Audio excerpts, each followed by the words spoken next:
Hey, what's going on? You guys doing okay? Well, anyway, I'm gonna talk about the prison deal. Anyway, like I said, I was, in prison, 10 years behind a fence. Not proud of it. I did something and I paid for it. Anyway, anyway,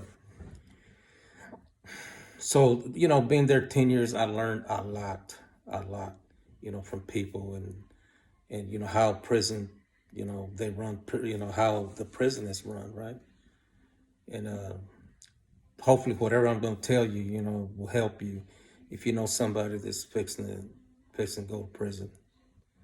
And anyway, listen, whenever you arrive in prison, to your unit, because you're going to be assigned to a unit. When you arrive there, you they're going to let you go to commissary because you're what you call like a new boot, like a new person. And when you go to commissary for your very first time, this is what you need to do, man. This is highly important, okay? And I'm gonna tell you why. I'm gonna tell you a little story. And when you go to commissary for your first time, they're gonna give you a bag and whatever, right? This is what you need to do, man. It doesn't matter if you got a lot of money in your account, because when you get there, you're gonna want to buy $200-300 worth of commissary. You want to load it up. Well, bad mistake. Don't load it up, man. Just go in there and get you like soap, shampoo, toothpaste, toothbrush, uh, a razor, a couple of things, maybe, something that you want to eat, a snack on, potato chips or cookies or something, real light.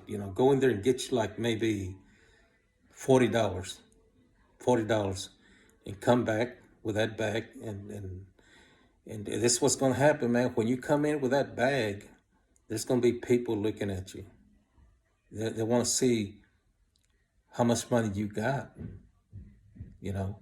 And if they see you with a small little bag, they're just going to, because, there's a lot of people in there that they ain't got no money. They don't make commissary, man. So if you come in with a small bag, the things that you really need, they're going to look at you like, okay, well, this guy, he's cool, I guess he's ain't got, he's one of us, so they're gonna let you go in and you go into your cell and everything's gonna be okay. But if you come in with a big bag, I mean, a one bag full of things, man, I tell you what, man, they're gonna look at you, man, oh man, and I tell you what, more than likely, they're gonna take that commissary away from you. Yes, they're going to take it away and they're going to slap you around a few times. And you're not going to be able to do nothing because, we're talking about two, three, four guys, because when they go in there and get your stuff, they're going to go in there and get it no matter what. I'm going to tell you about this little story. This white guy, he's a brand new boot, right? He came in with a big old bag of two bags. He had two bags, barely coming in,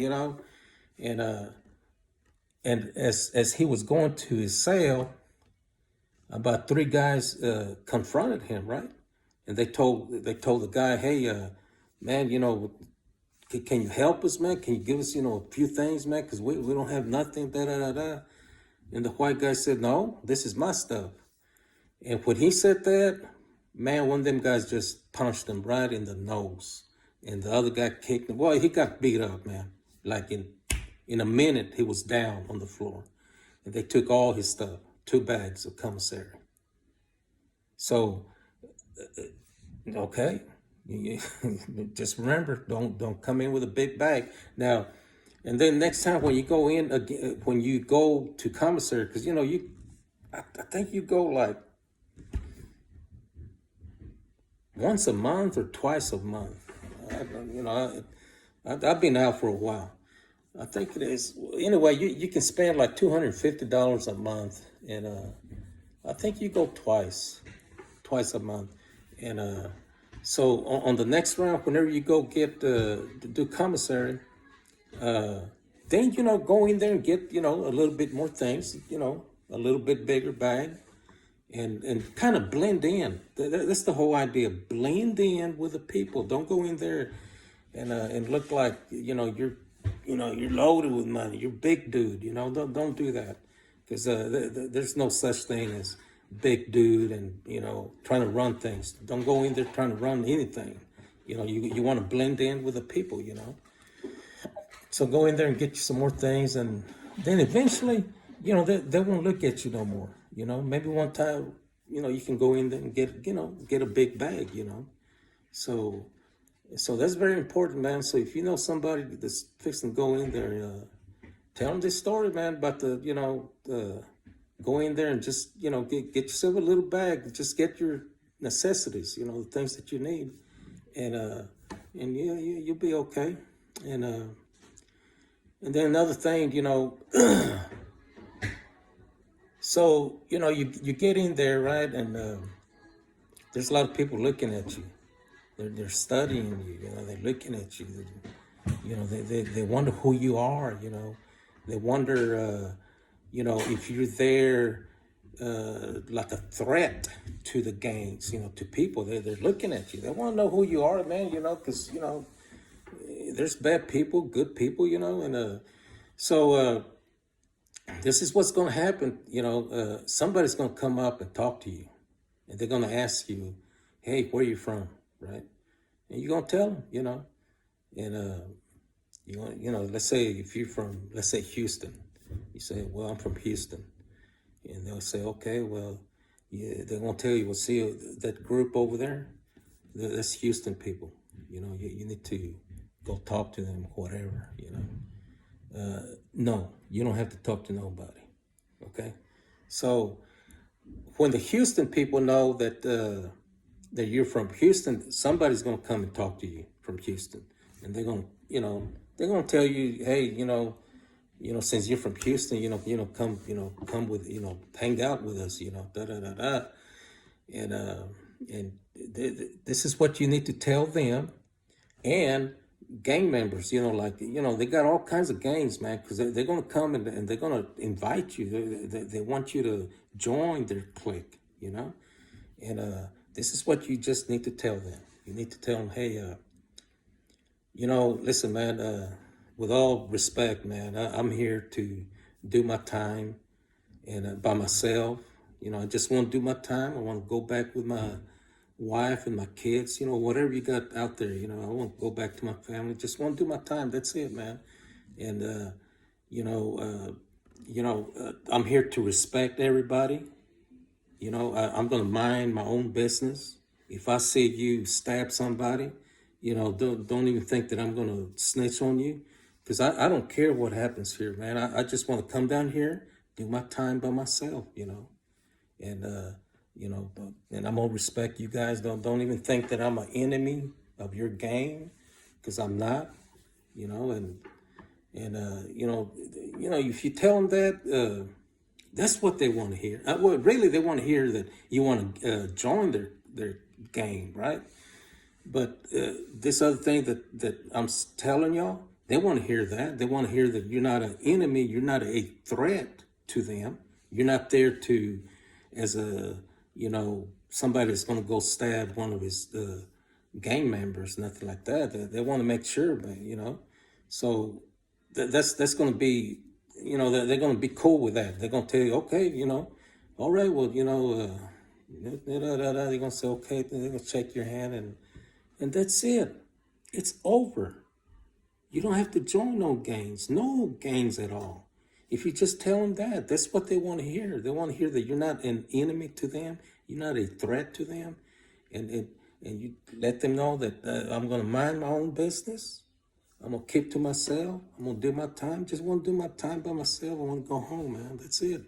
And they'll respect that. They'll leave you alone. In fact, they'll respect you. They're going to look at you, differently. So that's what you need to do. And I'm going to tell you a little story about this guy. He was a youngster, right? Because he was like maybe 25, a real good kid, man. Anyway, he joined, a clique, right? As soon as he got there, they grabbed him and he joined. He was scared. I mean, he didn't know what to do, but he was scared, man. Listen, man, when you go in there, it's a crazy world, man. It's a weird world out there, man. You got all this crazy ass looking people, man, that they're there for killing people and all bad people, man, in there for real. So this youngster, he joined a gang. I'm not gonna say what gang, right? And and they had him doing doing some stupid things for them, man. Uh, he was going into the kitchen and stealing cheese. Cheese is, it's a commodity. People like cheese, and he would always go in there and steal cheese. And he was taking a chance of getting in trouble, man. You don't want to get in trouble, with the guards too.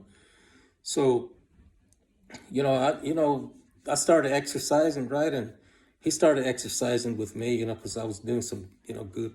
I had a good workout routine, and then he would one day he told me, "Hey, Larry, I'm not gonna say my name, but anyway, he said, man, man, I'm tired, man, of going to the kitchen and stealing all this cheese, man. I'm tired. I'm tired."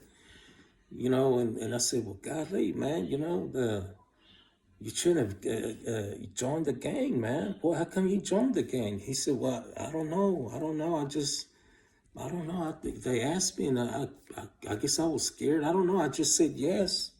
So, they had him doing all these crazy things, man, and he was so stressed out, man. Poor kid, man. He was a good dude, man. And so finally, this is what I told him. Listen, you can't do your time like this, man. You're stressed out, man. You need to stop what you're doing. And then he said, "Well, what am I supposed to do?" I said, "Very easy. You go to your people, man, and tell them that you want out. You just started, man. You're brand new. It's not like you've been there 10 years, as a gang member." And then he said, "Well, what do you think's going to happen to me if I tell him that I don't want to do this no more?" Well, this is what's going to happen to you, man. They're going to beat you up. They're going to tell you, "Okay, we'll let you out, but we got to beat you up. And after we beat you up, you can leave. You'll be on your own." He said, "Really?" And then he said, "Well, I mean, are they going to? Are they going to kill me? Almost kill me, or what?" I said, "No. They're not going to try to kill you. They're just going to whip your ass, man. They're going to whip your ass. They're not going to kill you. So, and another thing, you can't fight back. Do not fight back. You got to let them whip your ass. You're going to get a good, for about under a minute. Everything is real quick. They'll whip your ass. And after that, and it's gone, right?" And he said, "Man, I think I'm going to do it, man." And so he did it. They, poor guy, man. Anyway, they took him to like a corner, where the cameras, couldn't see, right? They took him to a corner. There were like, I'm gonna have to say, at least 5 guys, man. 5 guys. They whip his ass, yeah. And he had his hands, like that. He was just, he didn't fight back. They just whipped his ass, and then after that, he was a free man. He was happy then, it was, I mean, this guy was stressing out real bad, man. So that's something, that you need to know, or if you know somebody that's going to prison, do not join no gangs, no, because there's like cliques that they're not gangs, but like they're from Houston, Dallas, or West Texas, and all that. You don't need none of that, man. You don't need to hang out with nobody. And I'm gonna tell you another thing. There's a lot of people in there that they don't join gangs. They're by themselves, and eventually, people will see that you run by yourself, and you're gonna see, good people talking to you. They're gonna say, hey, I see that you don't belong to the gangs, right? And you're gonna say, no, I run by myself. And you're gonna meet a lot of people, inmates, that they don't run with nobody. They run by themselves. And so, there's gonna be people in there that's good people, that they're gonna look out for you. But forget the gangs. That's a bad environment, man. With the gangs. And all you got to do, man, really, just mind your own business. Respect everybody. Don't disrespect nobody, man. I know a lot of people out here in the free world, they disrespect people real bad, especially here on the social media, Facebook and all that. This people are just a bunch of punks, that all they do is just talk. They do comments and they disrespect you. They're punks. You can't do that in prison. So all you gotta do is just respect people. Act right, carry yourself right, mind your own business. Don't be asking questions. Don't be asking people. What kind of crime did you do? How much time you're gonna do? It's none of your business, man. It's none of your business. About anybody. Just do your time. Get yourself a little job because you're gonna have to work. Just work and do your time, and go out there, run, do exercises, and just mind your own business. And I'm gonna tell you, man, they're gonna leave you alone. Nobody's gonna mess with you, man, for real. And you're gonna do your time very good. So, hopefully, everything that I'm telling you, man, is true. Okay. Like I said, I was there for a long time. I studied a lot of things, man, and I learned a lot of things from many other people. So you'll be okay. Just mind your own business, respect, and no, you're gonna be okay, man. So I'll get back next time. We'll talk about something else. All right.